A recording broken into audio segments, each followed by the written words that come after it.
নমস্কাৰ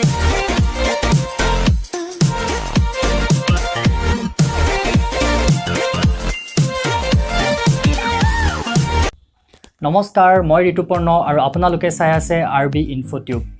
আজিৰ ভিডিওটোৰ মেইন টপিকটোলৈ যোৱাৰ আগতে যিসকল সাবস্ক্ৰাইবাৰ যিসকল লোকে মোক 100 জন সাবস্ক্ৰাইবাৰ হোৱাত মোক সহায় কৰিছে মোৰ প্ৰথম পদক্ষেপত মোক সাপোৰ্ট কৰিছে তেওঁলোক সকলোলৈকে মোৰ অশেষ ধন্যবাদ জ্ঞাপন কৰিলোঁ কাৰণ ময়ো জানো যে 100 জন সাবস্ক্ৰাইবাৰ যদিও এটা ইউটিউব চেনেলৰ কাৰণে একো নহয় তথাপিতো 100 জন নোহোৱাকৈ কেতিয়াও মোৰ চেনেলটোত 1000 জন বা লাখ জন সাবস্ক্ৰাইবাৰ কেতিয়াও হ'বকৈ নোৱাৰে গতিকে ইমানবোৰ পাৰফেক্ট চেনেল ইমানবিলাক পাৰফেক্ট ভিডিও চাবলৈ ইউটিউবত থকাৰ পাছতো আপোনালোকে যে মোৰ ভিডিও কেইটা চাইছে মোক সাপোৰ্ট কৰিছে তাৰ বাবে আপোনালোকলৈ অশেষ ধন্যবাদ আৰু আজিৰ টপিকটো হ'ল এনেকুৱা যে আমি সকলোৱে জানো যদি আমি ভাল কোৱালিটিৰ এটা অডিও ৰেকৰ্ডিং কৰিবলৈ হয় যদি এটা ভিডিওতে হওক বা দূৰৰ পৰা যদি আমি ৰেকৰ্ড কৰিবলৈ লগা হয় তেতিয়াহ'লে আমাক প্ৰয়োজন হয় এটা কলাৰ মাইক আমাক এটা এক্সটাৰ্নেল মাইকৰ প্ৰয়োজন হয় মই বহুতখিনি ভিডিও ইউটিউবত চোৱাৰ মেলাৰ পিছত মই গম পালোঁ যে মোকো এটা মাইকৰ প্ৰয়োজন সেয়েহে মই বহুতো ইউটিউবাৰৰ সাজেশ্যন মতে এটা মাইক মই অৰ্ডাৰ দিলোঁ মাইকটো হ'ল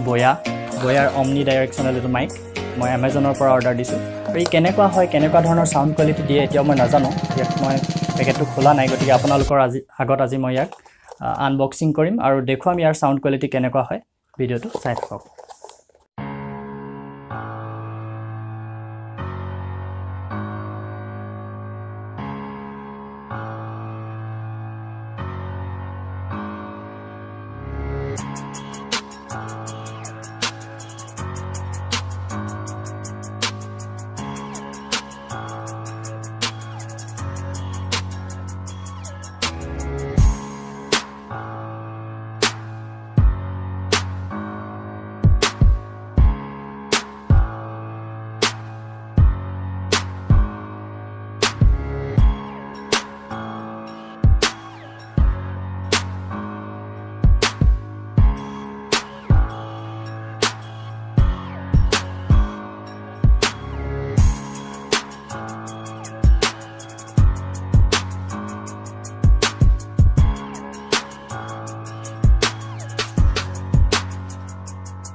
আহক এতিয়া আমি এই মাইক্ৰ কোৱালিটি কেনেকুৱা হয় কেনেকুৱা ধৰণৰ কোৱালিটিৰ এই সাউন্ড কোৱালিটি দিয়ে আমি টেষ্ট কৰো এতিয়া আপোনালোকে যেটো সাউন্ড শুনি আছে সেইটো সাউন্ড শুনি আছে আপোনালোকে মোৰ মোবাইলত যেটো ইনবিল্ট মাইক্ৰোফোন আছে তাৰ দ্বাৰা আৰু এতিয়া মই মোৰ এটো মাইক্ৰোফোনটো ইয়াত লগাই লৈছো কলাৰত এনেদৰে আৰু মাইক্ৰোফোনটো যদি মই কানেক্ট কৰিছো এতিয়া মোৰ মাইক্ৰোফোনটো কানেক্ট হৈ গৈছে আপোনালোকে সাউন্ড কোৱালিটিৰ কেনেকুৱা ধৰণৰ ডিফাৰেন্স পাইছে আপোনালোকে নিজে গম পাইছে ধুনিয়াকে আৰু যদি এনেকুৱা ধৰণৰ এটা মাইক্ৰোফোন আপোনালোকে নিজে কিনিবলৈ বিচাৰে তেনেহলে মই ডেসক্ৰিপচনত লিংক দি দিছো আপোনালোকে Amazonৰ পৰা এটো ক্ৰয় কৰিব পাৰে আৰু ভিডিওটো হেকলৈকে চোৱাৰ বাবে ধন্যবাদ আৰু মোক সাপোৰ্ট কৰি যাব বুলি আশা ৰাখিলো আৰু ভিডিও বিলাকৰ যদি মই কিবা ইমপ্ৰুভমেন্ট কৰিব লাগে আপোনালোকে যদি ভাবিছে তেনেহলে মোক কমেন্ট কৰি জনাব পাৰে আৰু নতুন টপিক যদি আপোনালোকে পায় তেনেহলে আপোনালোকে মোক সাজেষ্ট কৰিব পাৰে